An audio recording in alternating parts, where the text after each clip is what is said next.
ഞാൻ പഞ്ചായത്ത് പ്രസിഡൻ്റായപ്പോഴും മുനിസിപ്പൽ ചെയർമാനായപ്പോഴും എൻ്റെ അടുത്ത് ഒരുപാട് അമ്മമാർ വരും. അവർ പറയുന്ന ഏറ്റവും പ്രധാനപ്പെട്ട കാര്യം അവർ ഒറ്റപ്പെടലിൻ്റെ ഒരു വലിയ വക്കത്താണ്. ആ ഒറ്റപ്പെടലിന് ഒരു ചേർത്ത് നിർത്തലായി അമ്മയോടൊപ്പം ഞാൻ ആരംഭിച്ചു. അന്നത്തെ പ്രിയപ്പെട്ട മുഖ്യമന്ത്രി ശ്രീ ഉമ്മൻചാണ്ടിയുടെ അനുഗ്രഹത്തോടെയാണ് തുടക്കം കുറിച്ചത്. മരിക്കുന്നതിന് മുമ്പ് അദ്ദേഹം എന്നോട് പറഞ്ഞു, താൻ ഒരിക്കലും ഈ പരിപാടി നിർത്തരുതെന്ന് പറഞ്ഞു. എൻ്റെ ആഗ്രഹം അത് തന്നെയാണ്. എനിക്ക് അവസരം ലഭിച്ചാൽ ഈ നിയോജകമണ്ഡലം മുഴുവൻ ഈ പദ്ധതി നടപ്പിലാക്കാൻ ഞാൻ ആഗ്രഹിക്കുന്നു. ഞാൻ രാഷ്ട്രീയത്തിനപ്പുറത്ത് കാണുന്നത് പിറവത്ത് വിളിച്ചാൽ വിളിപ്പുറത്ത് വരുന്ന ഒരു MLA. അതേപോലെ ഞാൻ ആഗ്രഹിക്കുന്ന എൻ്റെ വിഷൻ 9 പഞ്ചായത്തിലും 2 മുനിസിപ്പാലിറ്റികളിലും മാസത്തിലൊരിക്കൽ കൃത്യമായി ഒരു നിശ്ചിത സമയം ഇരുന്ന് ഈ ജനങ്ങളുടെ വിഷയങ്ങൾ കേൾക്കാനും പഠിക്കാനും അവർ പറയുന്ന പരാതികൾക്ക് പരിഹാരം കാണാനും അതിനുവേണ്ടി എൻ്റെ സമയം മാറ്റിവെക്കണമെന്ന് ആഗ്രഹിക്കുന്നു. IT രംഗത്ത് നമ്മുടെ മക്കൾക്ക്, നമ്മുടെ തലമുറയ്ക്ക് ജോലി ലഭിക്കാൻ കഴിയുന്ന വിവിധ പദ്ധതികൾ കൊണ്ടുവരണം. വിവിധ മേഖലയിൽ അങ്ങനെയുള്ള ഹബ്ബുകൾ പല പ്രൈവറ്റ് കമ്പനികളുമായിട്ട് ചേർന്ന് നമുക്ക് കൊണ്ടുവരാൻ കഴിയും. അതിലൂടെ അനന്ത സാധ്യത രാജ്യത്ത് വെളിയിലേക്ക് പോകുന്ന നമ്മുടെ മക്കളെ, നമ്മുടെ അനുജന്മാരെ, സഹോദരിമാരെ എല്ലാം ഈ നാട്ടിൽ പിടിച്ചു നിർത്താൻ കഴിയുന്ന ഒരു സാഹചര്യം ഉണ്ടാക്കാനായിട്ട് കഴിയും. മെയ് 4 വോട്ടെണ്ണുമ്പോൾ തീർച്ചയായും എനിക്ക് ജയിച്ചു വരാനായിട്ട് കഴിയും എന്നുള്ള ആത്മവിശ്വാസമാണുള്ളത്. ആത്മവിശ്വാസം എൻ്റെ വിശ്വാസമല്ല, തീർച്ചയായിട്ടും നിങ്ങൾ എനിക്ക് നൽകുന്ന സ്നേഹമാണ്. ആ സ്നേഹത്തിന് 1000 നന്ദി. നമസ്കാരം. പിറവം നിയമസഭാ മണ്ഡലത്തിലെ സ്ഥാനാർത്ഥികളോടൊപ്പമുള്ള ഈ പോഡ്കാസ്റ്റ് സീരീസ് നമ്മൾ കണ്ടിന്യൂ ചെയ്യുകയാണ്. ഇന്ന് നമ്മളോടൊപ്പം ഉള്ളത് പിറവത്തെ LDF സ്ഥാനാർത്ഥി ശ്രീ സാബു കെ ജേക്കബാണ്. നമസ്കാരം സാബു ചേട്ടാ. പിറവംകാർക്ക് സാബു ചേട്ടനെ പ്രത്യേകിച്ച് ഇൻട്രൊഡ്യൂസ് ചെയ്യേണ്ട കാര്യമേ ഇല്ല. എന്നിരുന്നാലും പിറവം ഒരു വലിയ മണ്ഡലമായിരിക്കെ സാബു ചേട്ടൻ്റെ ദീർഘകാലത്തെ രാഷ്ട്രീയ പ്രവർത്തനങ്ങളുടെ ഒരു ആമുഖത്തോടു കൂടി നമുക്ക് സ്റ്റാർട്ട് ചെയ്യാം. ഞാൻ പിറവത്തെ അവസാനത്തെ പഞ്ചായത്ത് പ്രസിഡന്റ്, പിറവത്തെ ആദ്യത്തെ മുനിസിപ്പൽ ചെയർമാൻ. ഈശ്വരൻ്റെ സഹായത്താൽ അങ്ങനെ ഒരവസരം ചരിത്രത്തിൻ്റെ ഭാഗമാവാൻ കഴിഞ്ഞു. അതിന് ഞാൻ ആദ്യം ഈശ്വരന് നന്ദി പറയുന്നു. ഒപ്പം എൻ്റെ പ്രവർത്തന മേഖലയിൽ ഞാൻ 10 വർഷക്കാലം പിറവത്തിന് വേണ്ടി ചെയ്തിട്ടുള്ള കാര്യങ്ങൾ പിറവം ജനത എന്നും ഓർക്കും. അത് എൻ്റെ രാഷ്ട്രീയ ജീവിതത്തിൽ ഒരു പൊതുപ്രവർത്തകനായി വരുമ്പോൾ ഞാൻ ഊന്നൽ നൽകുന്ന ഏറ്റവും പ്രധാനപ്പെട്ട കാര്യം ചാരിറ്റിയാണ്. ഒരു പൊതുപ്രവർത്തകന് ഒരു സാമൂഹ്യ പ്രവർത്തനമാണ്. സാമൂഹ്യ പ്രവർത്തകനായെങ്കിൽ മാത്രമേ അവന് ജനം അംഗീകരിക്കുകയുള്ളൂ. ഏറ്റവും പാവപ്പെട്ട സാധാരണക്കാരായ വിധവമാരായ അമ്മമാരുടെ കണ്ണീരൊപ്പുന്ന വലിയൊരു പദ്ധതി, അതിപ്പോൾ ഒരു നിയമസഭാ സാമാജികനാകും എന്ന് കരുതി ഞാൻ തുടങ്ങിയതല്ല. 2013 ആരംഭിച്ചതാണ്. ഈ 26 വരുമ്പോൾ 14 വർഷം പിന്നിട്ടു. അത് ഒരു മുടക്കവും കൂടാതെ ഏറ്റവും താഴ്ന്ന പരിമാരക്കാരായ വിധവമാരായ അമ്മമാർ, ആ അമ്മമാരെ ആദരിക്കുന്നൊരു ചടങ്ങ്. ആദരിക്കും എന്ന് പറയുമ്പോൾ പൊന്നാട അണിയിച്ച് വിടുകയല്ല. അവർ ധരിക്കുന്ന ഒരു ജോഡി വസ്ത്രം, ധാന്യ കിറ്റ്, മെഡിക്കൽ കിറ്റ്, കൈനീട്ടം, സ്നേഹവിരുന്ന് എല്ലാ ജനുവരി 5 നമ്മൾ നടപ്പിലാക്കുന്നു. എൻ്റെ ഒരു വിഷൻ, എനിക്ക് ഒരവസരം ലഭിച്ചാൽ ഈ നിയോജക മണ്ഡലത്തിലെ 9 പഞ്ചായത്തിലും 2 നഗരസഭാ പ്രദേശം നടപ്പിലാക്കണമെന്ന് ഞാൻ ആഗ്രഹിക്കുന്നു. 2026 വിവിധ പഞ്ചായത്തുകളിൽ നിന്ന് കുറച്ച് അമ്മമാരെ കൂടി പങ്കെടുപ്പിച്ച്, അത് ഫോമയുടെ നേതൃത്വത്തിലായിരുന്നു, അത് നടപ്പിലാക്കാനായിട്ട് കഴിഞ്ഞു. ഈ പദ്ധതി നടപ്പിലാക്കുമ്പോൾ എനിക്ക് കിട്ടുന്ന പോസിറ്റീവ് എനർജി നിരവധിയായ അമ്മമാരുടെ സ്നേഹവും വാത്സല്യവും അനുഗ്രഹവുമാണ്. ഒരു വിധവയുടെ വികാരം എന്തെന്ന് ഞാൻ മനസ്സിലാക്കിയത് എൻ്റെ അമ്മയിലൂടെയാണ്. കുഞ്ഞുനാളിലെ എൻ്റെ പിതാവ് മരിച്ചുപോയി. എൻ്റെ പിതാവ് പ്രഥമ കോൺഗ്രസിൻ്റെ മണ്ഡലം പ്രസിഡൻ്റായിരുന്നു പിറവത്തെ. അപ്പോൾ എൻ്റെ ഒരു കോൺഗ്രസ് ഫാമിലിയാണ്.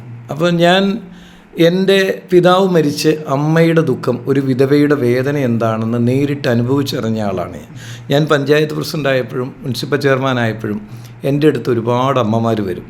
അവരെ സ്നേഹത്തോടെ, കരുതലോടെ ഞാൻ കാക്കുമ്പോൾ അവർ പറയുന്ന വേദനകൾ, പ്രയാസങ്ങൾ, വിഷമങ്ങൾ, അവർ പറയുന്ന ഏറ്റവും പ്രധാനപ്പെട്ട കാര്യം അവർ ഒറ്റപ്പെടലിൻ്റെ ഒരു വലിയ വക്കത്താണ്. ആ ഒറ്റപ്പെടലിന് ഒരു ചേർത്ത് നിർത്തലായി അമ്മയോടൊപ്പം ഞാൻ ആരംഭിച്ചു. അന്നത്തെ പ്രിയപ്പെട്ട മുഖ്യമന്ത്രി ശ്രീ ഉമ്മൻചാണ്ടിയുടെ അനുഗ്രഹത്തോടെയാണ് തുടക്കം കുറിച്ചത്. മരിക്കുന്നതിന് മുമ്പ് അദ്ദേഹം എന്നോട് പറഞ്ഞു, താൻ ഒരിക്കലും ഈ പരിപാടി നിർത്തരുതെന്ന് പറഞ്ഞു. എൻ്റെ ആഗ്രഹം അത് തന്നെയാണ്. എനിക്ക് അവസരം ലഭിച്ചാൽ ഈ നിയോജകമണ്ഡലം മുഴുവൻ ഈ പദ്ധതി നടപ്പിലാക്കാൻ ഞാൻ ആഗ്രഹിക്കുന്നു. തീർച്ചയായിട്ടും ചേട്ടൻ പറഞ്ഞതുപോലെ പിറവത്തെ അവസാനത്തെ പഞ്ചായത്ത് പ്രസിഡന്റും പ്രഥമ മുനിസിപ്പൽ ചെയർമാനുമായി 10 വർഷത്തോളം പിറവത്തെ നയിച്ച വ്യക്തിയാണ് താങ്കൾ. തിരിഞ്ഞു നോക്കുമ്പോൾ ആ കാലഘട്ടത്തിൽ അഭിമാനകരമായി തോന്നുന്ന നേട്ടങ്ങൾ എന്തൊക്കെയാണ്? ഒരുപാട് നേട്ടങ്ങൾ. ഈ പ്രദേശത്തെ ഏറ്റവും വലിയൊരു പ്രശ്നം മാലിന്യ സംസ്കരണം ആയിട്ട് ബന്ധപ്പെട്ടായിരുന്നു. അതിന് നമ്മൾ ഏറ്റവും നല്ലൊരു പദ്ധതി അത് നമ്മുടെ പാലക്കാട് ഇന്ത്യൻ മെഡിക്കൽ അസോസിയേഷൻ ആരംഭിച്ചിട്ടുള്ള വേസ്റ്റ് മാനേജ്മെൻറ്റ്. അത് നമുക്കറിയാം, അത് ശരിക്കും പറഞ്ഞു കഴിഞ്ഞാൽ വേസ്റ്റ് മാലിന്യങ്ങൾ, ബയോമെഡിക്കൽ വേസ്റ്റ് അടക്കം കത്തിച്ച് കളയുന്ന ഒരു പദ്ധതിയാണ് നമ്മൾ രൂപം കൊടുത്തത്. അത് പോയി അവിടെ കാണുകയും ഇൻസിനേറ്റർ, യഥാർത്ഥത്തിൽ ഇൻസിനേറ്ററാണ്, അതൊരു മൾട്ടിപർപ്പസ് കമ്പനിയുടെ, ഒരു വലിയ ഇൻ്റർനാഷണൽ കമ്പനിയുടെ പ്രോഡക്റ്റ് നമ്മൾ വാങ്ങി, തെർമാക്സ് എന്ന് പറയും, അത് വാങ്ങി പിറവത്ത് സ്ഥാപിച്ച് അത് നമ്മുടെ പഞ്ചായത്തിൻ്റെ തന്നെ പണം ഉപയോഗിച്ച് അത് പൂർത്തീകരിക്കുകയാണ് ചെയ്തത്. അതൊന്നാമത്തെ ഏറ്റവും വലിയ പ്രശ്നമായിരുന്നു. അത് വളരെ ക്രിയാത്മകമായി സമയബന്ധിതമായി നടപ്പിലാക്കാൻ കഴിയും. മറ്റൊന്ന്, നമുക്കറിയാം, ഹിന്ദുമതക്കാരായ ആളുകളുടെ ബോഡി സംസ്കരിക്കണമെങ്കിൽ ഒന്നുമില്ലെങ്കിൽ കൂത്താട്ടുകുളത്ത് ചെല്ലണം, തൃപ്പൂണിത്തുറയിൽ ചെല്ലണം, അല്ലെങ്കിൽ മൂവാറ്റുപുഴയിൽ ചെല്ലണം. ഈ 2 സ്ഥലങ്ങളിലേക്കും കൊണ്ടുപോകാനുള്ള ചിലവും വളരെ ഭയങ്കരമാണ്. അപ്പോൾ അവരുടെ ഒരു ആവശ്യം, അന്ന് വിവിധ സഭകൾ, വിശ്വകർമ്മ സഭയും അതുപോലെ തന്നെ വിശ്വബ്രാഹ്മണ സമൂഹവും അവരെല്ലാം ആവശ്യപ്പെട്ടു, ഇങ്ങനെ ഒരു സ്ഥാപനം, ഒരു ക്രമറ്റോറിയം നമുക്കിവിടെ വേണം എന്ന്. അതിൻ്റെ അടിസ്ഥാനത്തിൽ കൊച്ചിൻ റിഫൈനറിയുമായി ബന്ധപ്പെട്ട് 60 ലക്ഷം രൂപ കൊണ്ടുവന്ന് ഏറ്റവും നല്ലൊരു ഗ്യാസ് ക്രമറ്റോറിയം അവിടെ ആരംഭിക്കാൻ കഴിഞ്ഞു. അത് സമയബന്ധിതമായി പൂർത്തിയാക്കാനായിട്ട് കഴിഞ്ഞു. അതൊരു ചെറിയ കാര്യമായി ഞാൻ കാണുന്നത്. മൂന്നാമത്, ഏറ്റവും ടൂറിസം രംഗത്ത് ഏറ്റവും മികവുറ്റ പ്രവർത്തനം നടത്തി ആറ്റുതീരം പാർക്ക് ആരംഭിക്കാൻ കഴിഞ്ഞു. സംസ്ഥാന സർക്കാരിൻ്റെയും ടൂറിസം വകുപ്പിൻ്റെയും പദ്ധതികളായിരുന്നു. നാലാമത്, ഏറ്റവും മനോഹരമായ കുട്ടികളുടെ പാർക്ക്. അവിടെ AK ആൻ്റണി പ്രതിരോധ വകുപ്പ് മന്ത്രിയായിരിക്കുമ്പോൾ ഒരു ജെറ്റ് വിമാനം, അതിൻ്റെ എയർ ഫ്രെയിം കൊണ്ടുവന്ന് നമുക്കവിടെ, ഇന്ത്യയിൽ ആദ്യം നിർമ്മിച്ച ജെറ്റാണ്, ആ ജെറ്റ് നമുക്ക് പിറവത്ത് കൊണ്ടുവന്ന് സ്ഥാപിക്കാനായിട്ട് കഴിഞ്ഞു. അങ്ങനെ പറയുമ്പോൾ അംഗൻവാടികൾ, മാതൃകാപരമായ അംഗൻവാടികൾ, ആ അംഗൻവാടികൾ ജിപ്സം ബോർഡ് ഉപയോഗിച്ച് ചൂട് കുറയുന്ന FSCTയുടെ ഒരു പ്രൊഡക്റ്റാണത്, ബൈ പ്രൊഡക്റ്റാണ്. ആ ജിപ്സം ബോർഡ് ഉപയോഗിച്ച് കെട്ടിടങ്ങൾ പൂർത്തീകരിക്കാൻ കഴിഞ്ഞു. LSTD ഡിപ്പാർട്ട്മെൻറ്റിൽ വരെ, അവരുടെ സൈറ്റിൽ വരെ പിറവം പഞ്ചായത്തിൻ്റെ അംഗനവാടികളായിരുന്നു അവരുടെ DPI കൊടുത്തിരുന്നത് വരെ. അതൊരു ചെറിയ കാര്യം, വലിയ കാര്യമാണ്. അതോടൊപ്പം നിരവധി കാർഷിക മേഖലയിൽ നിരവധി പദ്ധതികൾ, കൊയ്ത്തുമതി യന്ത്രം അടക്കമുള്ളത് കൊണ്ടുവരിക. അതേപോലെ തന്നെ ഏറ്റവും പ്രധാനപ്പെട്ട കാര്യം, വ്യാപാരികളെ സംബന്ധിച്ച് ഒരു ലൈസൻസ് ലഭിക്കുന്നതിന് ബുദ്ധിമുട്ടുണ്ടായിരുന്നു. അത് വളരെ ഈസി ആക്സസ് ആക്കി. അപ്പോൾ ഞാൻ വരുമ്പോൾ ഏകദേശം ചുരുങ്ങിയ 10-300 പേർക്ക് ലൈസൻസ് ഉണ്ടായിരുന്നുണ്ടെങ്കിൽ ആയിരക്കണക്കിന് വ്യാപാരികൾക്ക് ലൈസൻസ് കൊടുക്കാൻ കഴിഞ്ഞു. അതവർ സെൽഫ് ഡിക്ലറേഷൻ, അവരെന്തു പറയുന്നോ ആ തുകയിൽ വെച്ച് അവരെ ആദ്യം ലൈസൻസിൽ അംഗമാക്കാമെന്ന് തീരുമാനിച്ചു. അതിന് ഒരു എളുപ്പമാർഗ്ഗം ഞാൻ കണ്ടത്, പഞ്ചായത്തിലെ സ്റ്റാഫും ഞാനും പോയി വ്യാപാരി വ്യവസായികളുടെ മർച്ചൻ്റ് അസോസിയേഷൻ്റെ ഓഫീസിൽ പോയിരുന്ന് അവിടെ ലൈസൻസ് സ്വീകരിക്കുന്ന ഒരു സമ്പ്രദായം ഏർപ്പെടുത്തി. അപ്പം അങ്ങനെ സമസ്ത മേഖലകളെയും കൂട്ടി യോജിപ്പിക്കാൻ കഴിഞ്ഞു. അതുപോലെ കാർഷിക മേഖലയിൽ നമുക്കറിയാം, ഏറ്റവും കൂടുതൽ ദുരിതം അനുഭവിക്കുന്നവരാണ് ക്ഷീരകർഷകർ. ക്ഷീരകർഷകർക്ക് ഏറ്റവും വലിയ പദ്ധതികൾ, അത് ചെയർമാനായപ്പോൾ കേരളത്തിൽ ആദ്യം നമുക്ക് ക്ഷീരകർഷകരെ അയ്യങ്കാളി തൊഴിലുറപ്പ് പദ്ധതിയിൽ ഉൾപ്പെടുത്തി ഒരു വർഷം ഏകദേശം 26,000 രൂപയോളം അവർക്ക് ലഭിക്കുന്ന ഒരു വലിയ പദ്ധതി, അതിൽ അയ്യങ്കാളി തൊഴിലുറപ്പ് പദ്ധതിയിൽ ഉൾപ്പെടുത്തി മുനിസിപ്പൽ ചേംബർ സെക്രട്ടറി എന്നുള്ള രീതിയിൽ എനിക്കതിൽ സ്വാധീനം ചെലുത്താനും ആ കമ്മിറ്റിയിൽ അംഗമായതുകൊണ്ട് അത് ഏറ്റവും ആദ്യം നടപ്പിലാക്കാനും ഏറ്റവും ആദ്യം പിറവത്ത് നൽകാനും കഴിയും. തെരഞ്ഞെടുപ്പ് പ്രചരണത്തിലേക്ക് വരുമ്പോൾ ആവേശത്തോടുകൂടി പ്രചരണ പ്രവൃത്തികൾ നടത്തിക്കൊണ്ടിരിക്കുകയാണ്. ജനറലായി കിട്ടുന്ന ഒരു ഫീഡ്ബാക്ക് എന്താണ്? അല്ലെങ്കിൽ വ്യക്തിപരമായി സ്പർശിച്ച എന്തെങ്കിലും അനുഭവങ്ങൾ ഉണ്ടായിട്ടുണ്ട്? ഒരുപാട് അനുഭവങ്ങൾ. എത്രയോ അമ്മമാർ ഞാൻ ചെല്ലുമ്പോൾ ഇപ്പോൾ എനിക്ക് കാണാൻ കഴിഞ്ഞ അമ്മയോടൊപ്പം പദ്ധതിയിൽ പങ്കെടുത്തിട്ടുള്ള അല്ലെങ്കിൽ അതിൽ പങ്കാളികളായിട്ടുള്ള അമ്മമാർ ചേർത്ത് നിർത്തി കെട്ടിപ്പിടിച്ച് അനുഗ്രഹിച്ച് പറയും, മോൻ ജയിച്ചു വരും, മോൻ ഈ നാടിൻ്റെ ആവശ്യമാണ്. ഒരു സാധാരണ രീതി പറഞ്ഞാൽ 40-49 വർഷക്കാലമായി പിറവത്തുനിന്നൊരു നിയമസഭാ സാമാജികനുണ്ടായിട്ടില്ല. 2, ഒരു കുടുംബത്തിന് 40-49 വർഷമായിട്ട് ഇത് കൊടുത്ത ഒരു രീതിയിലുള്ള ഒരു സംഭവമാണ് കാണാൻ കഴിയുന്നത്. ഒരു മാറ്റത്തിൻ്റെ മാറ്റൊലി, അതിൻ്റെ ശംഖനാദം മുഴുങ്ങിക്കഴിഞ്ഞു. സമസ്ത മേഖലകളിലും മാറ്റം അനിവാര്യമാണെന്ന് പറയുന്നതുണ്ട്. ഞാൻ രാഷ്ട്രീയത്തിനപ്പുറത്ത് കാണുന്നത്, പിറവത്ത് വിളിച്ചാൽ വിളിപ്പുറത്ത് വരുന്ന ഒരു MLA, അതുപോലെ ഒരു MLA ഓഫീസ്, പിറവത്തൊരു MLA ഓഫീസ് പോലുമില്ല. അതേപോലെ ഞാൻ ആഗ്രഹിക്കുന്ന എൻ്റെ വിഷൻ 9 പഞ്ചായത്തിലും 2 മുനിസിപ്പാലിറ്റികളിലും മാസത്തിലൊരിക്കൽ കൃത്യമായി ഒരു നിശ്ചിത സമയം ഇരുന്ന് ഈ ജനങ്ങളുടെ വിഷയങ്ങൾ കേൾക്കാനും പഠിക്കാനും അവർ പറയുന്ന പരാതികൾക്ക് പരിഹാരം കാണാനും അതിനുവേണ്ടി എൻ്റെ സമയം മാറ്റിവെക്കണമെന്ന് ആഗ്രഹിക്കുന്നു. അത് ഇടതുപക്ഷ ജനാധിപത്യ മുന്നണി കൃത്യമായി 2 പോയിൻറ്റുകൾ കറക്റ്റായി പറയണം, അത് നടപ്പിലാക്കണമെന്ന് അവർ നിർദ്ദേശം നൽകിയിട്ടുണ്ട്. ഈ 2 കാര്യങ്ങൾ, ഒരു MLA ഓഫീസ് മറ്റ് ജനങ്ങൾക്ക് കാണുവാൻ എല്ലാ തദ്ദേശ സ്ഥാപനങ്ങളുടെ പരിസരത്തും കൃത്യമായി ഒരു നിശ്ചിത സമയം ഇരുന്ന് ജനങ്ങളെ കേൾക്കണം. 24 മണിക്കൂറും പ്രവർത്തിക്കുന്ന ഒരു MLA ഓഫീസ്. ഇത് എൻ്റെ ഒരു വിഷനാണ്. അത് നടപ്പിലാക്കുമ്പോൾ ജനങ്ങളുടെ പ്രശ്നങ്ങൾ ഒരു പരിധിവരെ, വികസനം പോലും ചർച്ചയാവും. എന്ത് വേണം ഈ നാട്ടിൽ, എന്ത് കൊണ്ടുവരണമെന്ന് കൃത്യമായി ഒരു നിർദ്ദേശം അവരുടെ ഭാഗത്ത് നിന്ന് ലഭിക്കും. അത് നമുക്ക് നടപ്പിലാക്കുവാൻ കഴിയും. പിന്നെ ഡെഡിക്കേറ്റഡാണ് ഞാൻ. എന്നെ ഏത് സമയത്ത് വിളിച്ചാലും ഞാൻ ഫോൺ എടുക്കും. അത് പഞ്ചായത്ത് പ്രസിഡൻ്റ് ആയിരുന്നപ്പോഴും ചെയർമാനായപ്പോഴും ഞാൻ കൃത്യമായി ചെയ്യുന്നത്. പിന്നെ ഞാനൊരു രാഷ്ട്രീയക്കാരൻ മാത്രമല്ല, ഞാനൊരു സാമൂഹിക പ്രവർത്തകൻ കൂടിയാണ്. അത് എൻ്റെ ബയോഡാറ്റ എടുത്താൽ, എൻ്റെ ഹിസ്റ്ററി എടുത്താൽ കൃത്യമായി ബോധ്യപ്പെടും. സാബുചേട്ടനെ രാഷ്ട്രീയമായി എതിർക്കുന്നവർ ഉന്നയിക്കുന്ന പ്രധാന ആരോപണമാണ് സാബുചേട്ടൻ രാഷ്ട്രീയമായ ലക്ഷ്യങ്ങൾക്ക് അല്ലെങ്കിൽ നേട്ടങ്ങൾക്ക് വേണ്ടി പാർട്ടി മാറി എന്നുള്ളത്. അതിൽ എത്രമാത്രം സത്യമുണ്ട്, അല്ലെങ്കിൽ ആ ആരോപണത്തിന് സാബുചേട്ടൻ കൊടുക്കാനുള്ള മറുപടി എന്താണ്? അതിന് കൃത്യമായ മറുപടി എനിക്കുണ്ട്. കാരണം ഞാനൊരു 6 വർഷക്കാലമായി പാർട്ടിയിൽ നിന്ന് എന്നെ മാറ്റി നിർത്തിയിരിക്കുകയായിരുന്നു. ആരോപണങ്ങൾ മാത്രമാണ്. 2 അന്വേഷണ കമ്മീഷൻ വെച്ചു. 2 അന്വേഷണ കമ്മീഷൻ ഞാൻ തെറ്റുകാരനല്ല. പാർട്ടി എനിക്കെതിരെ നടപടി എടുത്തില്ല. പക്ഷേ പാർട്ടി വേദികളിലോ പാർട്ടി മീറ്റിങ്ങുകളിലോ എന്നെ പങ്കെടുപ്പിക്കില്ല. പിറവത്ത് പാർട്ടി ഓഫീസ് ഉണ്ടാക്കാൻ ഏറ്റവും കൂടുതൽ താല്പര്യപ്പെടുത്തുന്ന നടപ്പിലാക്കിയ ഒരു വ്യക്തിയാണ് ഞാൻ. ഞങ്ങളുടെ സ്വന്തം കെട്ടിടത്തിലാണ് 35 വർഷമായി വാടക തരാതെ കോൺഗ്രസ് ഓഫീസ് പ്രവർത്തിച്ചത്. കോൺഗ്രസുമായി എനിക്ക് വലിയ ബന്ധമാണുള്ളത്. കാരണം എൻ്റെ പിതാവ് പ്രഥമ മണ്ഡലം പ്രസിഡൻ്റായിരുന്നു. എൻ്റെ പിതാവിൻ്റെ അനുജൻ, അദ്ദേഹം കോൺഗ്രസ്സിൽ പ്രവർത്തിച്ച ആളാണ്. ഞങ്ങളൊരു കോൺഗ്രസ് കുടുംബമായിരുന്നു. എന്തുകൊണ്ട് എന്നെ മാറ്റി നിർത്തി? അതൊരു ചോദ്യചിഹ്നമാണ്. 6 വർഷക്കാലമായി എൻ്റെ വളർച്ച, എൻ്റെ പ്രിയപ്പെട്ട UDF കോൺഗ്രസ് നേതാക്കളുമായിട്ടുള്ള ബന്ധം, ഇതിനെയൊക്കെ ഭയക്കുന്ന ഒരു വ്യക്തി പിറവത്തുണ്ടായിരുന്നു. അദ്ദേഹത്തിൻ്റെ വളരെ കൃത്യമായ അജണ്ടയാണ് എന്നെ ഈ പാർട്ടിയിൽ നിന്ന് പുറത്താക്കാനല്ല മാറ്റി നിർത്താനുള്ള കാരണം. അതിന് 1-2 ഉദാഹരണങ്ങളുണ്ട്.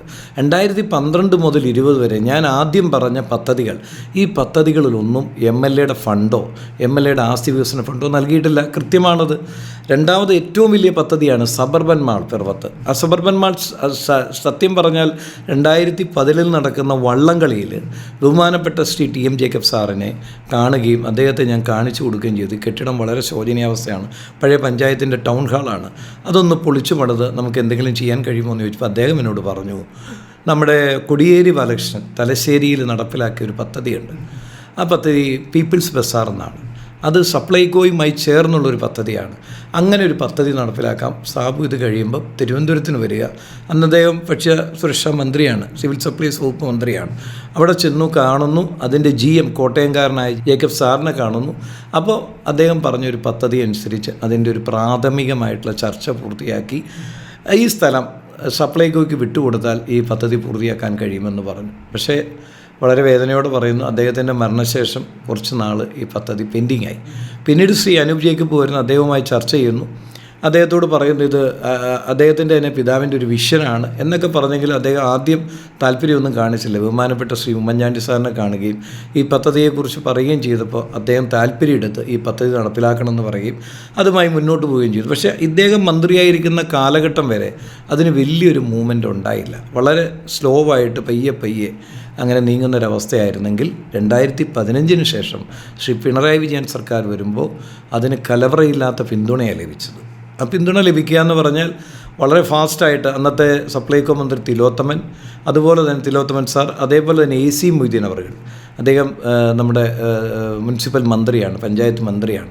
അദ്ദേഹത്തിൻ്റെ സഹകരണം ഇതെല്ലാം കൊണ്ട് 2019 തന്നെ അത് പൂർത്തീകരിക്കാനായിട്ട് കഴിഞ്ഞ് കംപ്ലീറ്റ് വർക്ക് തീർത്ത് 40 മീറ്റിങ്ങുകളാണ് ശ്രീ AC മൊയ്തീൻ സാറും അതുപോലെ തിലോത്തമൻ സാറുമായി ചേർന്ന് നമ്മൾ മീറ്റിങ്ങുകൾ നടത്തിയത്. അതിൻ്റെ അടിസ്ഥാനത്തിൽ എല്ലാ തടസ്സങ്ങളും മാറ്റി കൃത്യസമയത്ത് അത് പൂർത്തീകരിക്കാനായിട്ട് കഴിഞ്ഞു. ഈ സമയത്തെല്ലാം ഞാൻ അദ്ദേഹത്തോട് ആവശ്യപ്പെടുന്ന ഒരു കാര്യം, മുനിസിപ്പൽ ബിൽഡിംഗ് അടക്കം അതിനകത്ത് പണിയുകയാണ്.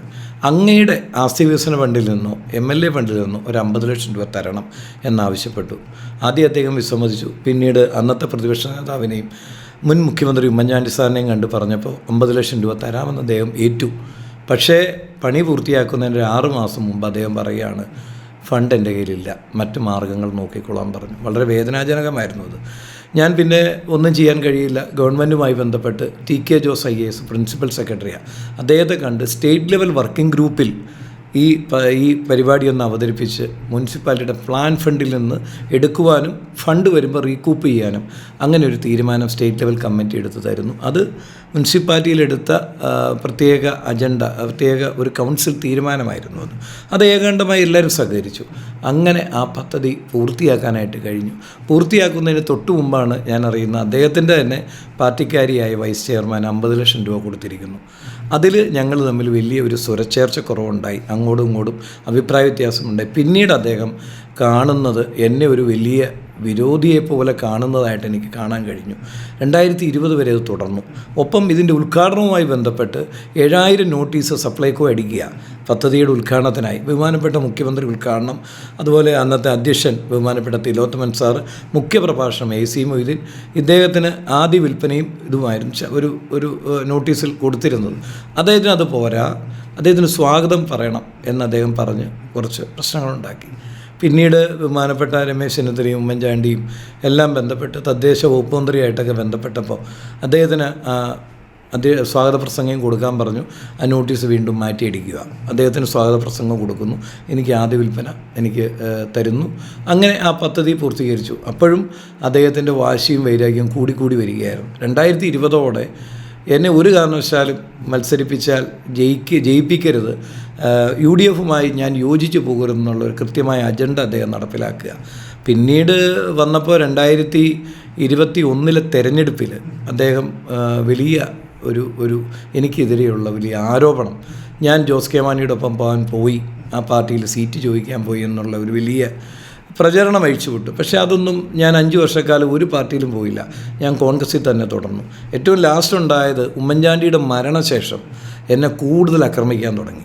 തദ്ദേശ തെരഞ്ഞെടുപ്പുമായി ബന്ധപ്പെട്ട് 2025 പ്രതിപക്ഷ നേതാവിന് അദ്ദേഹം ഒരു കത്ത് നൽകി. ഇദ്ദേഹത്തെ UDFിൽ എടുക്കരുത്, മാറ്റി നിർത്തണം, ഇദ്ദേഹവുമായി ഒരു കമ്മിറ്റി ഒരു ചർച്ചയിൽ പോലും ഇദ്ദേഹത്തെ പങ്കെടുപ്പിക്കാൻ പാടില്ല എന്ന് അറിയിക്കുകയും ചെയ്തു. ബഹുമാനായ ശ്രീ ബെന്നി ബെഹനാൻ അദ്ദേഹം എന്നെ വിളിച്ചു പറഞ്ഞു, ഇങ്ങനെ അനൂപ് ഒരു കത്ത് കൊടുത്തിട്ടുണ്ട്, അപ്പം നീ ഒന്ന് സംസാരിക്കണം. ഞാൻ പറഞ്ഞു ഞാൻ സംസാരിക്കില്ല. പലതവണയും സംസാരിച്ചു. അദ്ദേഹത്തിൻ്റെ ഒരു അജണ്ടയുണ്ട് എന്നെ മാറ്റി നിർത്തുക എന്നുള്ളത്. അത് എത്ര സംസാരിച്ചാലും തീരുന്നതല്ല, കാരണം അതെനിക്ക് നല്ല ബോധ്യമുള്ളതാണ്. പിന്നീട് ഞാൻ ഒരു കാരണവശാലും മറ്റ് പാർട്ടി വിരുദ്ധ പ്രവർത്തനത്തിനൊന്നും പോകാതെ നിന്നു. പക്ഷെ ഞാനൊരു നയം എൻ്റെ വ്യക്തമാക്കും, തെരഞ്ഞെടുപ്പ് കഴിഞ്ഞ് നയം വ്യക്തമാക്കും എന്ന് പറഞ്ഞു. തെരഞ്ഞെടുപ്പ് കഴിഞ്ഞ് നയം വ്യക്തമാക്കി ബഹുമാനായ ജോസ് കെ മാണിയായിട്ട് അദ്ദേഹം UDFിൻ്റെ MP ആയിരുന്നപ്പോൾ പോലും പല പദ്ധതികൾക്ക് എനിക്ക് പണം തന്നിട്ടുണ്ട്. പിറവത്ത് നിരവധി ഐമാസ് ലൈറ്റുകൾ തന്നിട്ടുണ്ട്. തോമസ് ചാഴികാടൻ MP ആയപ്പോഴും നിരവധി സഹായം മുനിസിപ്പാലിറ്റിയുമായി ചേർന്ന് പല പദ്ധതികളും സഹായിച്ചിട്ടുണ്ട്. അദ്ദേഹവുമായി ബന്ധപ്പെട്ട് അദ്ദേഹം പറഞ്ഞ് നമുക്ക് ഒരുമിച്ച് പ്രവർത്തിക്കാം. അങ്ങനെയാണ് ഞാൻ കേരള കോൺഗ്രസ് എമ്പിലേക്ക് വരുന്നതും ഇടതുപക്ഷ ജനാധിപത്യ മുന്നണിയുടെ സ്ഥാനാർത്ഥിയായി വരുന്നതും. ഒരിക്കലും ഈ പാർട്ടിയിൽ നിന്ന് ഒരൊറ്റ ദിവസം കൊണ്ട് മാറിയല്ല, 6 വർഷക്കാലം എന്നെ മാറ്റി നിർത്തി. ഞാൻ ഉണ്ടാക്കിയ പാർട്ടി ഓഫീസിൽ പോലും എന്നെ കയറ്റാത്ത സ്ഥിതിവിശേഷം ഇദ്ദേഹത്തിൻ്റെ ചില ആളുകളെ വെച്ചിട്ടുള്ള ഓപ്പറേഷൻ അതിലൂടെ ഉണ്ടായി. 2-3 പ്രാവശ്യം ഞാൻ ചെല്ലുമ്പോൾ പാർട്ടി ഓഫീസിൽ ബഹളം ഉണ്ടാകുന്നു. അപ്പം ഞാൻ തീരുമാനിച്ചു ഏതായാലും വേണ്ട. എൻ്റെ പ്രിയപ്പെട്ട കോൺഗ്രസിൻ്റെ നേതാക്കൾ നിരവധി ആളുകളുണ്ട്, അവരോടൊക്കെ സംസാരിച്ചപ്പോൾ ഒരു പ്രശ്നത്തിന് പോകണ്ട, ഇനി പാർട്ടി ഓഫീസിൽ ഒരു ബഹളം ഉണ്ടാക്കി പാർട്ടിയിൽ നിന്ന് സസ്പെൻഡ് ചെയ്യേണ്ട ഒരു സ്ഥിതിവിശേഷം വരണ്ട എന്നോർത്ത് ഞാൻ മാന്യമായി മാറി നിന്നു. മാന്യമായി തന്നെ ഒരു നിഷ്പക്ഷത പാലിച്ച് മുന്നോട്ട് പോയി. ഇപ്പോൾ എൻ്റെ രാഷ്ട്രീയ തീരുമാനം തെറ്റാണെന്ന് എന്നെ കേൾക്കുന്ന ആർക്കെങ്കിലും പറയാൻ കഴിയുമോ? മുമ്പ് രാഷ്ട്രീയമായി എതിർചേരിയിൽ നിന്ന് പാർട്ടിയോട് ചേർന്നാണ് ഇപ്പോൾ പ്രവർത്തിക്കുന്നത്. അപ്പോൾ വ്യക്തിപരമായോ രാഷ്ട്രീയപരമായോ എന്തെങ്കിലും വെല്ലുവിളികൾ ഫേസ് ചെയ്യുന്നുണ്ടോ, അല്ലെങ്കിൽ വിജയ സാധ്യതയെ ഏതെങ്കിലും രീതിയിൽ അത് ബാധിക്കും എന്ന് തോന്നുന്നുണ്ടോ? എൻ്റെ വ്യക്തമായ ഉത്തരം ഞാൻ പറഞ്ഞു. 6 വർഷമായി ഞാൻ UDFുമായി ചേർന്ന് എനിക്ക് എന്നെ പ്രവർത്തിപ്പിക്കാൻ അനുവദിച്ചിട്ടില്ല. അതുതന്നെ അവർക്കത് കൃത്യമായി ബോധ്യപ്പെട്ടിട്ടുണ്ട്. എൻ്റെ നിസ്സഹായാവസ്ഥ, രാഷ്ട്രീയമായി പ്രവർത്തിക്കാൻ കഴിയില്ല എന്ന്. ഒരു സാമൂഹ്യ പ്രവർത്തനമാണെങ്കിലും ഒരു പൊതുപ്രവർത്തനമാണെങ്കിലും ഒരു രാഷ്ട്രീയ പാർട്ടി ചേർന്ന് പ്രവർത്തിക്കാനേ കഴിയുള്ളൂ. ഇടതുപക്ഷ ജനാധിപത്യ മുന്നണി ഒറ്റക്കെട്ടാണ്, അതിൽ സംശയമില്ല. അവരെന്നെ നെഞ്ചോട് ചേർത്തു, ഒരു സംശയമില്ല. അതോടൊപ്പം UDFിൻ്റെ നിരവധി ആളുകളും എന്നെ നെഞ്ചോട് ചേർത്തിട്ടുണ്ട്. ഞാൻ പറഞ്ഞ കാര്യം തന്നെ, ഇവിടെ എത്ര വർഷമായി കോൺഗ്രസിന് സീറ്റ് ലഭിച്ചിട്ട് കോൺഗ്രസിൻ്റെ ഒരു സ്ഥാനാർത്ഥിക്ക് കടന്നു വരാൻ കഴിയുന്നുണ്ടോ? ഇത് ഒരു ചെറിയ കുടുംബം, ചെറിയൊരു പാർട്ടി ഇത് ഏറ്റെടുത്ത് ഈ നിയോജകമണ്ഡലം അടക്കി വാഴുകയാണ്. ഞാൻ പറഞ്ഞല്ലോ 3 പേരായി. ഒന്ന് പെണ്ണമ്മ ജേക്കബ്, TM ജേക്കബ്, അതേപോലെ ശ്രീ അനു ജേക്കബ്. ഞാൻ അവരെ കുറ്റം പറയുന്നില്ല, അവരുടെ കയ്യിലാണിത്. ഇതിനൊരു മാറ്റം വരണ്ടേ? ഒരു മാറ്റം അനിവാര്യമാണെന്ന് സമസ്ത മേഖലകളിലും പറയുന്നുണ്ട്. കാരണം 14 വർഷക്കാലമായി ഒരു വികസന പ്രവർത്തനവും നടത്താത്ത MLAക്കെതിരെ 4ാമത്തെ തവണ മത്സരിക്കുമ്പോഴും ഒരു എതിർവികാരമുണ്ട്, ഒരു നെഗറ്റീവുണ്ട്. ആ നെഗറ്റീവ് എനിക്ക് വോട്ടായി മാറുമെന്ന് തന്നെയാണ് എൻ്റെ പ്രതീക്ഷ. തീർച്ചയായിട്ടും. പിറവത്തെ ഒരു സാധാരണ വ്യക്തി, ഒരു കുടുംബം ഇന്ന് നേരിടുന്ന പ്രധാന പ്രശ്നങ്ങൾ എന്തൊക്കെയായിട്ടാണ് സാബുചേട്ടൻ കരുതുന്നത്? അതിനെ സാബുചേട്ടൻ്റെ മനസ്സിലുള്ള സൊല്യൂഷൻസ് എന്തൊക്കെയാണ്? ഈ പിറവം മേഖലയിലെ ആളുകൾ നേരിടുന്ന ഏറ്റവും വലിയ പ്രധാനപ്പെട്ട പ്രശ്നം, നമുക്ക് നല്ലൊരു റോഡില്ല. അത് കൂത്താട്ടുകുളത്ത് വന്നാൽ അത് എഫക്റ്റ് ചെയ്യില്ല, കാരണം MC റോഡുണ്ട്. അതിനിപ്പോൾ 4 വരി പാതയാകാൻ പോകുന്നു. അവിടെ കൂത്താട്ടുകുളവുമായി ബന്ധപ്പെട്ട് ഏറ്റവും പ്രധാനപ്പെട്ട ഒരു കാര്യം, MC റോഡിലൊരു ബ്ലോക്ക് ഉണ്ടായിക്കഴിഞ്ഞാൽ അവർക്ക് ഒന്ന് ബൈപ്പാസ് ചെയ്ത് പോകാനുള്ള റോഡില്ല. അവിടെ ഏറ്റവും പ്രധാനപ്പെട്ട ഒരു ആവശ്യം റിംഗ് റോഡാണ്, അതുപോലെ ഒരു സിവിൽ സ്റ്റേഷനാണ്, അതുപോലെ ഒരു സ്റ്റേഡിയം, അങ്ങനെ നിരവധി പരിപാടികൾ, പദ്ധതികൾ ഇവിടെ പൂർത്തീകരിക്കാനുണ്ട്. അപ്പോൾ ആ പദ്ധതികളെ സംബന്ധിച്ച് പറയുമ്പോൾ മറ്റുള്ള മേഖലയിലേക്ക് ഇല്ലാതെ പോകുന്നത്, തിരുവാങ്കുളത്തിനും കൂത്താട്ടുകുളത്തിനും ഇടയിൽ നല്ല ഒരു റോഡ്, ഒരു സ്റ്റേറ്റ് ലെവൽ ഹൈവേ പോലും ഇല്ല എന്നുള്ളതാണ്. അത് നമ്മുടെ ബിസിനസ്സിനെ ബാധിക്കുന്നുണ്ട് പലപ്പോഴും. കാരണം 8 മണിക്ക് ശേഷം പിറവത്തുനിന്ന് എങ്ങോട്ടും പോകാൻ കഴിയില്ല. MC റോഡ് പോലെ വാഹനങ്ങൾ കടന്നു വരാനുള്ള സാഹചര്യമില്ല. അപ്പോൾ എൻ്റെ ഒരു വിഷൻ എന്ന് പറഞ്ഞത്, പണ്ട് നമ്മൾ സർവേ നടത്തി ഏകദേശം അതിൻ്റെ പ്രൈമറി വർക്ക് പൂർത്തിയാക്കിയ ശബരി പാതയുണ്ട്. നെടുമ്പാശ്ശേരിയിൽ നിന്ന് ആരംഭിച്ച് തിരുവാങ്കുളം വഴി വന്ന് മുളന്തുരുത്തി, അങ്ങനെ ചോറ്റാനിക്കര വഴി വന്ന് പിറവം വഴി വന്ന് കൂത്താട്ടുകുളം വഴി രാമപുരത്തേക്ക് പോകുന്ന ഒരു സ്റ്റേറ്റ് ഹൈവേ, അത് ശബരി പാതയുമായി ബന്ധപ്പെട്ടാണ്. അത് നടപ്പിലാക്കണമെന്നാണ് എൻ്റെ ആഗ്രഹം, എൻ്റെ ഒരു വിഷൻ അതാണ്. അത് വരുന്നതോടുകൂടി രാത്രിയിൽ വാഹനങ്ങൾ വരും. എല്ലാ ശബരിമലയ്ക്ക് പോകുന്ന ഭക്തന്മാരടക്കം ബാക്കിയുള്ള ആളുകൾക്കും ട്രാവൽ ചെയ്യാനായിട്ട് പറ്റും. അപ്പോൾ ആ ഒരു ആക്സസ് വരുന്നതോടുകൂടി 24 മണിക്കൂറും ബസ് സർവീസ് ഉണ്ടാവും. അത് വലിയ ഒരു പ്രയോജനം, ഈ നാടിന് ഇനി വേണ്ടത് അതാണ്. ആ കൂടെ വരുന്നതാണ് പിറവത്തെ എക്സൈസ് കടവ് പാലം. അതിൻ്റെ കംപ്ലീറ്റ് പദ്ധതി പൂർത്തിയാക്കിയിട്ടുള്ള 40 കോടി രൂപ ബഹുമാനായി ഉമ്മൻചാണ്ടി സാർ അന്ന് ഞാനും നിവേദനം നൽകിയതിൻ്റെ അടിസ്ഥാനത്തിൽ തന്ന് KM മാണി സാർ 33 ലക്ഷം രൂപ അനുവദിച്ച് ഇൻവെസ്റ്റിഗേഷൻ ടെൻഡറും പൂർത്തിയാക്കിയതാണ്. എല്ലാം ട്രിക്ക് എന്ന് പറഞ്ഞാൽ PWDയുടെ ഡ്രോയിങ് വിഭാഗമാണ്. അവിടെ ഇതിൻ്റെ കംപ്ലീറ്റ് ഈ പാലത്തെ സംബന്ധിച്ചുള്ള മുഴുവൻ ഡ്രോയിങ്ങും ഉണ്ട്, അലൈൻമെൻ്റ് അടക്കം എല്ലാം ഉണ്ട്. അപ്പോൾ ഈ റോഡ് തിരിച്ചു കൊണ്ടുവന്നാൽ നമ്മുടെ ഒരു പരിധി വരെയുള്ള എല്ലാ വിഷയങ്ങളും തീർക്കാൻ കഴിയും. പിന്നെയുള്ള വിഷയം ജോലിയുമായി ബന്ധപ്പെട്ട IT മേഖലയിൽ നമുക്ക് ഒരുപാട് കാര്യങ്ങൾ ചെയ്യാനുണ്ട്. അത് IT മേഖലയിൽ ഒരു ഹബ്ബ് കൊണ്ടുവരിക എന്നുള്ളത് ഒരു പ്രധാനപ്പെട്ട ആവശ്യമാണ്. ആമ്പല്ലൂർ ഇലക്ട്രോണിക്സ് പാർക്ക് തുടങ്ങി വെച്ചതാണ്. അതിൻ്റെ പ്രൈമറി വർക്ക് നടത്തിയപ്പോൾ ടെക്നിക്കൽ പ്രശ്നങ്ങളുണ്ട്, അവിടെ വെറ്റ്ലാൻഡാണ്, അങ്ങനെയുള്ള കാര്യങ്ങൾ. അത് അദ്ദേഹം ഇത്രയും കൊല്ലം ഇരുന്നിട്ട് അത് റെക്ടിഫൈ ചെയ്യാൻ അദ്ദേഹത്തിന് കഴിഞ്ഞിട്ടില്ല. അത് പൂർത്തീകരിക്കണം.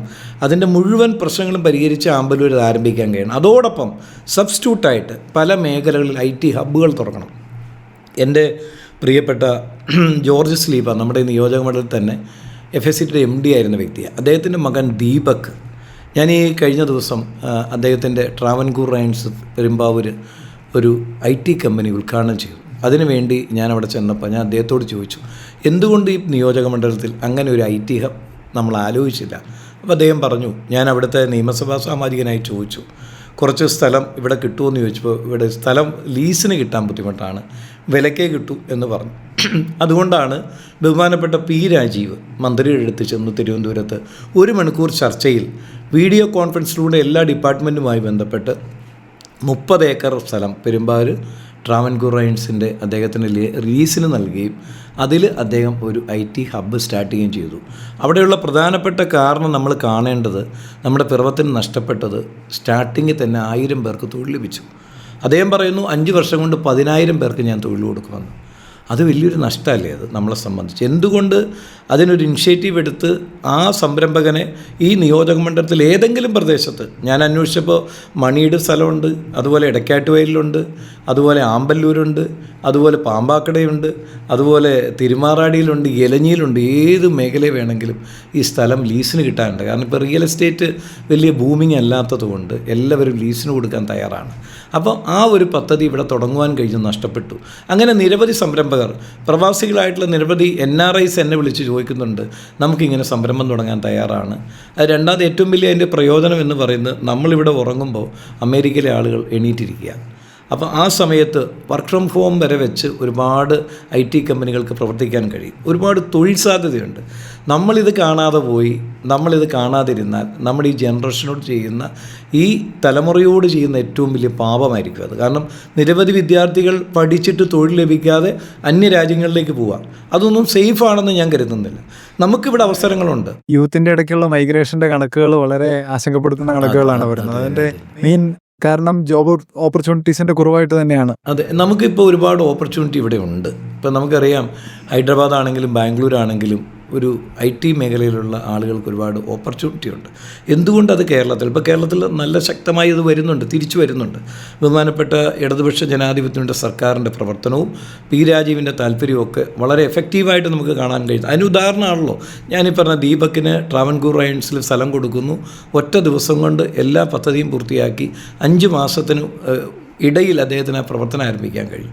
അങ്ങനെയുള്ള പദ്ധതികൾ കൊണ്ടുവരണം. അതുപോലെ തന്നെ നമുക്ക് ഒരുപാട് മറ്റുള്ള കാര്യങ്ങൾ, സ്പോർട്സ് സ്കൂള് നമ്മുടെ പിറവത്തെ നാമക്കുഴി സ്കൂളിൽ നല്ല ഗ്രൗണ്ടുമുണ്ട്, സ്ഥലവുമുണ്ട്. ഞാനവിടെ നിരവധി പദ്ധതികൾ നമ്മുടെ കൊച്ചിൻ റിഫൈനറിയുടെ CSR ഫണ്ട് ഉപയോഗിച്ച് അവിടെ ഒരു വലിയ ബിൽഡിങ് പണിത് കൊടുക്കുകയൊക്കെ ചെയ്തിട്ടുണ്ട്. എൻ്റെ ഒരു വിഷൻ അതൊരു സ്പോർട്സ് സ്കൂളിൽ ആക്കി മാറ്റണം. അവിടെ വിദ്യാർത്ഥികൾക്ക് സ്പോർട്സ് രംഗത്ത് വരുന്നവർക്ക് താമസിച്ച് പഠിക്കുവാൻ ആ ഗ്രൗണ്ട് വലിയ ഒരു സ്റ്റേഡിയമാക്കി, ഒരു ഇൻഡോർ സ്റ്റേഡിയമാക്കി, ഒരു മൾട്ടിപർപ്പസ് സ്റ്റേഡിയമാക്കി മാറ്റണം. അതിനൊക്കെയുള്ള സാധ്യത പിറവത്ത് തന്നെ ഉണ്ട്. പിറവത്ത് അതിന് വേണ്ട എല്ലാ മെറ്റീരിയലും ഉണ്ട്. നമ്മളൊന്ന് ഏകോപിപ്പിച്ചാൽ നമുക്ക് ഒരുപാട് വികസനം ഈ നാട്ടിൽ കൊണ്ടുവരാൻ കഴിയും. 14.5 വർഷക്കാലം പുറകോട്ട് പോയി, പിറവം പുറകോട്ട് നടക്കുകയായിരുന്നു. ഇനി അത് മുൻപോട്ട് നടക്കണമെങ്കിൽ ഇനിഷ്യേറ്റീവ് എടുക്കാൻ പറ്റിയ ഒരാൾ നിയമസഭാ സാമാജികനായിട്ട് വരണം എന്നാണ് എൻ്റെ ആഗ്രഹം.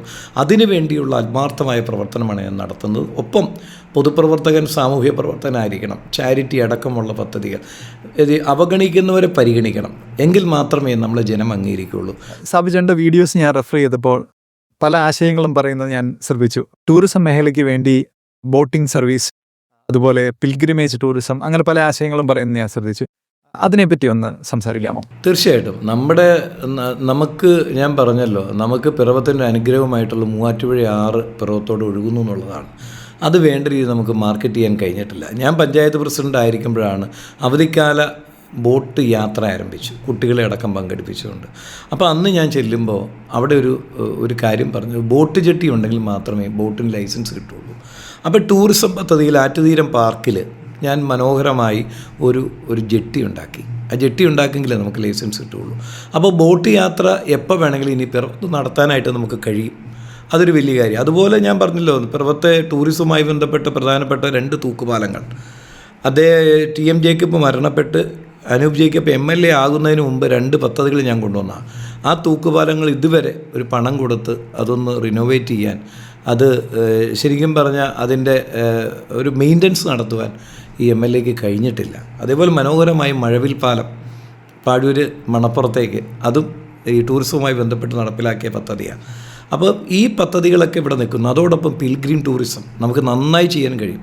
ചോറ്റാനിക്കര നിൽക്കുന്നു, കരിങ്ങാച്ചിറ പള്ളി നിൽക്കുന്നു, പിറവം പള്ളി നിൽക്കുന്നു, കോമച്ചംകുന്നേ പള്ളി നിൽക്കുന്നു, ഷഡ്കാല ഗോവിന്ദമാരാരുടെ നമുക്കറിയാം ഒരു രാമംഗലത്ത് അത് സംബന്ധിച്ച് ഒരു സംഭവം അവിടെ നിലനിൽക്കുന്നു. ചിന്മയിൽ ഇല്ലേ, ആദിശങ്കരൻ്റെ ജന്മഗ്രഹം അടക്കം അവിടെ, അങ്ങനെയുള്ള എല്ലാ പദ്ധതികളും കോർത്തിണക്കി നമുക്ക് ചെയ്യാൻ കഴിയും. പിന്നെ നാലമ്പല ദർശനവുമായി ബന്ധപ്പെട്ടുള്ള കാര്യങ്ങൾ, ഇതൊക്കെ പരിഗണിച്ചാൽ ഒരു പിൽഗ്രീം ടൂറിസത്തിന് അനന്ത സാധ്യതയുണ്ട്. ടൂറിസത്തിനും പിൽഗ്രീം ടൂറിസത്തിനും സാധ്യതയുണ്ട്. കൂരുമല, അതുപോലെ കൂത്താട്ടുകുളത്തെ അർജുൻ മല, ഇതൊക്കെ നമുക്ക് ലിങ്ക് ചെയ്യാവുന്ന കാര്യങ്ങളാണ്.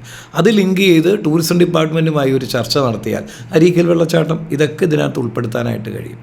അപ്പോൾ ഇത് ഉൾപ്പെടുത്തി നല്ല ഒരു ടൂറിസം പദ്ധതി തുടങ്ങാൻ കഴിയും. അതോടൊപ്പം ബോട്ട് യാത്ര എന്ന് പറയുന്നത് ഇന്ന് ചിലവ് ഏറ്റവും കുറവാണ്. കാരണം നമുക്കറിയാം സോളാർ ബോട്ടുകളുണ്ട്. സോളാർ ബോട്ടുകൾക്ക് ഒന്നും പൊല്യൂഷനില്ല, വെള്ളത്തെ മലിനമാക്കുന്നില്ല. അപ്പോൾ അതുകൊണ്ട് തന്നെ ആ പദ്ധതികൾ നമുക്ക് ആരംഭിക്കാൻ കഴിയും.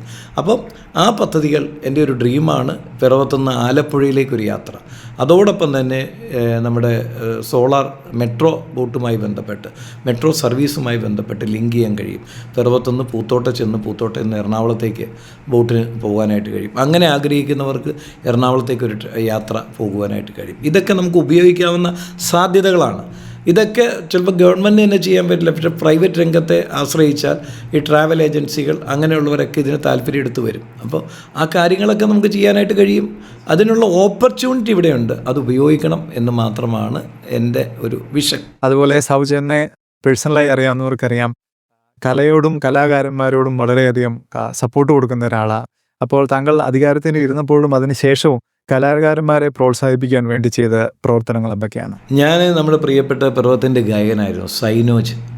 ഈ സൈനോജ് സ്റ്റാർ സിംഗർ എന്ന് പറഞ്ഞൊരു പ്രോഗ്രാം സ്റ്റാർട്ട് ചെയ്തു. കാരണം ഈ ചാനൽ രംഗത്ത് പല പാവപ്പെട്ട ആളുകൾക്കും ചെന്ന് എത്തപ്പെടാൻ ബുദ്ധിമുട്ടുണ്ട്.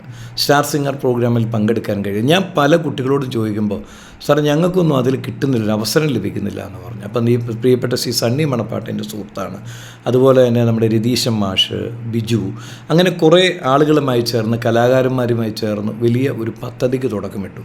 സൈനോജ് സ്റ്റാർ സിംഗർ. ഞാൻ 6 വർഷക്കാലം അത് വിജയകരമായി നടപ്പിലാക്കാൻ കഴിഞ്ഞു. കോവിഡും വെള്ളപ്പൊക്കവും വന്നപ്പോഴാണ് ഒന്ന് ബ്രേക്കായത്. അതുപോലെ ആബേലച്ചൻ നമ്മുടെ പിറവത്തിൻ്റെ ഏറ്റവും വലിയ എന്നാ പറയണ ഒരു സംഭവമാണ്. ഇത്രയും വലിയ കലാകാരൻ പിറവത്തുനിന്നുണ്ടല്ലോ.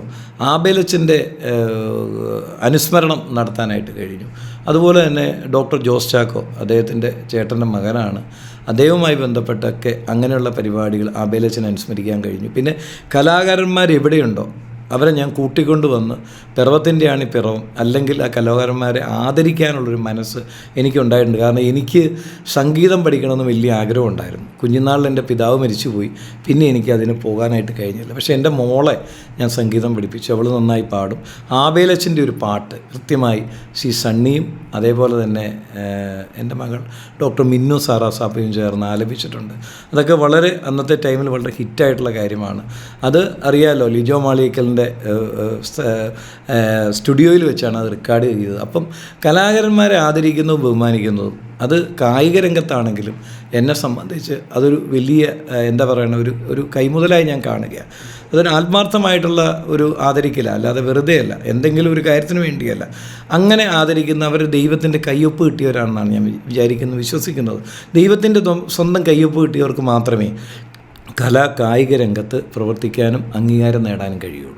സാബു ചേട്ടൻ ജയിച്ച് പിറവത്തിൻ്റെ ഒരു MLA വരികയാണെങ്കിൽ മനസ്സിൽ കണ്ടിരിക്കുന്ന ഡ്രീം പ്രോജക്ട്സ്, വളരെയധികം പ്രോജക്ട്സിനെ പറ്റി നമ്മൾ പറഞ്ഞു, എങ്കിലും ഫ്ലാഗ്ഷിപ്പ് പ്രോജക്ട്സായി ഒരു 3 പദ്ധതികളെ പറ്റി മനസ്സിലുള്ളത് പറഞ്ഞാൽ എന്തൊക്കെയായിരിക്കും? ഏറ്റവും ആദ്യത്തെ പ്രൊജക്റ്റ് ഞാൻ പറഞ്ഞത് ഒരു ആക്സസ്സാണ്, റോഡാണ് നമുക്ക് ഈ നാടിന് വേണ്ടത്. എങ്കിൽ മാത്രമേ കൂടുതൽ ആളുകൾ ഈ ദേശത്തേക്ക് വരികയുള്ളൂ, ഈ ദേശത്തെ മനസ്സിലാക്കാൻ സാധിക്കുകയുള്ളൂ. തിരുവാങ്കുളത്ത് നമുക്കറിയാം, ഇപ്പം മധുര ഹൈവേ പോകുന്നുണ്ട്, കൂത്താട്ടുകുളത്ത് MC റോഡുണ്ട്. ഇതിനിടയിലാണ് നമുക്കൊരു റോഡ് വരേണ്ടത്, അതിന് ഏറ്റവും ഒരു ആക്സസ് വരേണ്ടത്. അത് വരുന്നതിന് ഏറ്റവും പ്രധാനപ്പെട്ടത് നമ്മുടെ ശബരി പാതയാണ്, അത് കൊണ്ടുവരണം. അതോടൊപ്പം തന്നെ നിരവധിയായ കാര്യങ്ങൾ വേറെ ചെയ്യാനുണ്ട്. ഒരുപാട് വിഷൻ എനിക്കുണ്ട്. നാം എന്ന് പറയുന്ന പദ്ധതിയിൽ ഉൾപ്പെടുത്തി നാഷണൽ ആയുർവേദ മിഷൻ അവരെ അതിൽ ഉൾപ്പെടുത്തി ഇവിടെ ഒരു പ്രൊജക്റ്റ്, ഒരു ആയുർവേദ മെഡിക്കൽ കോളേജ്, പക്ഷേ റിസർച്ച് സെൻ്ററാണ്, ഒരു ആയുർവേദ മെഡിക്കൽ കോളേജ് നമുക്ക് കൊണ്ടുവരാനായിട്ട് കഴിയും. മൂന്നാമത് ഞാൻ പറഞ്ഞ IT രംഗത്ത് നമ്മുടെ മക്കൾക്ക്, നമ്മുടെ തലമുറയ്ക്ക് ജോലി ലഭിക്കാൻ കഴിയുന്ന വിവിധ പദ്ധതികൾ കൊണ്ടുവരണം. അത് സമസ്ത മേഖലകളിൽ, നമ്മുടെ ഈ പറഞ്ഞ പോലെ ആമ്പല്ലൂർ ഇലക്ട്രോണിക്സ് പാർക്ക് മാത്രമല്ല, വിവിധ മേഖലയിൽ അങ്ങനെയുള്ള ഹബ്ബുകൾ പല പ്രൈവറ്റ് കമ്പനികളുമായിട്ട് ചേർന്ന് നമുക്ക് കൊണ്ടുവരാൻ കഴിയും. അതിലൂടെ അനന്ത സാധ്യത രാജ്യത്ത് വെളിയിലേക്ക് പോകുന്ന നമ്മുടെ മക്കളെ, നമ്മുടെ അനുജന്മാരെ, സഹോദരിമാരെ എല്ലാം ഈ നാട്ടിൽ പിടിച്ചു നിർത്താൻ കഴിയുന്ന ഒരു സാഹചര്യം ഉണ്ടാക്കാനായിട്ട് കഴിയും. ടൂറിസം രംഗത്ത് മികവുറ്റ പദ്ധതികൾ ഒരുപാട് നടപ്പിലാക്കാനുണ്ട്. ഇതാണ് എൻ്റെ വിഷൻ. കൂടുതൽ ഞാൻ പറഞ്ഞല്ലോ, കൂടുതൽ ചർച്ചകൾ നടത്തി പ്രാദേശികമായി ഓരോ പഞ്ചായത്തിലും മുനിസിപ്പാലിറ്റിയിലും ചർച്ച നടത്തി അവരുടെ വിഷയങ്ങളെ ക്രോഡീകരിച്ചുകൊണ്ട് തിരഞ്ഞെടുക്കപ്പെട്ട ഉടനെ തന്നെ അങ്ങനെ ഒരു ചർച്ച ഉണ്ടാകും. ഞാൻ ആഗ്രഹിക്കുന്നു എല്ലാ പഞ്ചായത്തിലും എല്ലാ മുനിസിപ്പാലിറ്റിയിലും പെട്ട വിവിധ മേഖലകളിൽ പ്രവർത്തിക്കുന്നവരെ ഒരുമിച്ചിരുത്തി അവരുടെ കൂടി ചർച്ചകളിലൂടെ ഏറ്റവും പ്രാഥമികമായി നടപ്പിലാക്കേണ്ട പദ്ധതികൾ ലിസ്റ്റ് ചെയ്തിട്ട് അത് സമയബന്ധിതമായി നടപ്പിലാക്കാൻ ശ്രമിക്കും. പിന്നെ പിറവത്തിൻ്റെ എക്സൈസ് കടവ് പാല, അത് ഞാൻ ഈ പറഞ്ഞല്ലോ, ഇതുമായി ബന്ധപ്പെട്ടാണ്. കൂത്താട്ടുകുളത്തിൻ്റെ ആവശ്യം, മുളന്തുരുത്തിയിലെ സിവിൽ സ്റ്റേഷൻ പണം അനുവദിച്ചെങ്കിലും പൂർത്തീകരിക്കാൻ പറ്റിയിട്ടില്ല. കൂത്താട്ടുകുളത്തെ ആശുപത്രിയും പിറവത്തെ ആശുപത്രിയും മുളന്തുരുത്തിയിലെ ആശുപത്രിയും അത് കൂടുതൽ മനോഹരമാക്കണം, കൂടുതൽ സൗകര്യപ്രദമാക്കണം, കൂടുതൽ പാവപ്പെട്ട ജനങ്ങൾക്ക് ഉപയോഗപ്രദമാക്കണം. ആ ഒരു വിഷനായിരിക്കും, ആരോഗ്യരംഗത്തുകൂടിയുള്ളൊരു കാഴ്ചപ്പാടായിരിക്കും ഞാൻ ആഗ്രഹിക്കുന്നത്. തീർച്ചയായിട്ടും ഈ തിരഞ്ഞെടുപ്പ് പ്രചരണത്തിൻ്റെ ഇടയിലും ഇത്രയും നേരം സ്പെൻഡ് ചെയ്ത സാബു ചേട്ടനോട് നന്ദി പറയുന്നു. അതോടൊപ്പം പിറവത്തെ വോട്ടേഴ്സിനോട് സാബു ചേട്ടന് എന്താണ് പറയാനുള്ളത്? ഞാൻ ആദ്യമേ തന്നെ എനിക്കിതിന് അവസരം തന്ന പ്രിയപ്പെട്ട എൻ്റെ സുഹൃത്തിനോട് ഏറ്റവും സ്നേഹത്തോടെ ഞാൻ നന്ദി പറയുന്നു. തിരക്കിനിടയിൽ ഞാൻ വന്നു എന്നുള്ളതല്ല, ഞാൻ ഈ 9-ാം തീയതിക്കുള്ളിൽ ചെയ്തു തീർക്കേണ്ട പ്രധാനപ്പെട്ട കാര്യങ്ങളിൽ ഒന്നാണിത്. എൻ്റെ വിഷൻ ജനങ്ങളോട് പറയുക എന്നുള്ളതാണ്. അതിന് അവസരം തന്നതിന് പ്രത്യേകം ഞാൻ നന്ദി രേഖപ്പെടുത്തുന്നു. ഒട്ടും എൻ്റെ പ്രിയപ്പെട്ട ഈ നിയോജകമണ്ഡലത്തിലെ വോട്ടർമാരോട്, സഹോദരന്മാരോട്, സഹോദരിമാരോട്, അമ്മമാരോട്, മാതാപിതാക്കളോട് എനിക്ക് പറയാനുള്ളത്, നിങ്ങളുടെ പ്രിയപ്പെട്ട പിറവത്തിൻ്റെ സ്വന്തം സാബു, ആ സാബുവിന് 2 ചിഹ്നത്തിൽ വോട്ട് രേഖപ്പെടുത്തിയാൽ വിളിച്ചാൽ വിളിപ്പുറത്ത് വരുന്ന ഒരു നിയമസഭാ സാമാജികനായിരിക്കും ഞാൻ. 24 മണിക്കൂറും പ്രവർത്തിക്കാൻ ഞാൻ തയ്യാറാണ്. എനിക്ക് അതിനൊരു അവസരം തരണമെന്നാണ് ഏറ്റവും താഴ്മയായി എനിക്ക് അഭ്യർത്ഥിക്കാനുള്ളത്. മറ്റ് ഞാൻ കൂടുതൽ കാര്യങ്ങളൊന്നും പറയാൻ ആഗ്രഹിക്കുന്നില്ല. എൻ്റെ ചിഹ്നം പ്രത്യേകം ഓർക്കുക, 2 അവിടെ സ്വാഭാവികമായും ഒരു ഇഷ്യൂ ഉണ്ടാക്കിയിട്ടുണ്ട്. എൻ്റെ എതിർ സ്ഥാനാർത്ഥി അദ്ദേഹത്തിൻ്റെ പാർട്ടിയിൽപ്പെട്ട അദ്ദേഹത്തിൻ്റെ തൊട്ടടുത്തുള്ള ഒരു വ്യക്തിയെ, ഒരു സാബു എന്ന് പേരിൽ തുടങ്ങുന്ന ഒരാളെ അദ്ദേഹം സ്ഥാനാർത്ഥിയാക്കി നിർത്തിയിട്ടുണ്ട്. മത്സരിച്ച് വിജയിക്കുക, നമ്മുടെ അഭിപ്രായങ്ങളും നമ്മുടെ കാഴ്ചപ്പാടും പറഞ്ഞിട്ട് ജനം വോട്ട് ചെയ്യട്ടെ. അല്ലാതെ ഈ വക എന്താ പറയുന്ന ക്രൂക്കഡായിട്ടുള്ള കാര്യങ്ങൾ ആലോചിച്ച് ഞാൻ അതിലേക്ക് പോയില്ല. ഇടതുപക്ഷ ജനാധിപത്യത്തിനും പോയില്ല. അദ്ദേഹം അങ്ങനെ ചിന്തിച്ചതും പ്രവർത്തിച്ചതും മോശമായി പോയെന്ന് മാത്രമേ എനിക്ക് പറയാനുള്ളൂ. എങ്കിലും എനിക്ക് ആത്മവിശ്വാസമുണ്ട്. ഞാൻ തികഞ്ഞ ഒരു ഈശ്വരവിശ്വാസിയാണ്. അതുകൊണ്ട് തന്നെ ഞാൻ വിശ്വസിക്കുന്നു ഇതൊന്നും എൻ്റെ തടസ്സങ്ങളല്ല. എൻ്റെ മുന്നിലെ എല്ലാ തടസ്സങ്ങളും മാറി അനുകൂലമാകാൻ കഴിയും. മെയ് 4 വോട്ടെണ്ണുമ്പോൾ തീർച്ചയായും എനിക്ക് ജയിച്ചു വരാനായിട്ട് കഴിയും എന്നുള്ള ആത്മവിശ്വാസമാണുള്ളത്. ആത്മവിശ്വാസം എൻ്റെ വിശ്വാസമല്ല, തീർച്ചയായിട്ടും നിങ്ങൾ എനിക്ക് നൽകുന്ന സ്നേഹമാണ്. ആ സ്നേഹത്തിന് 1000 നന്ദി.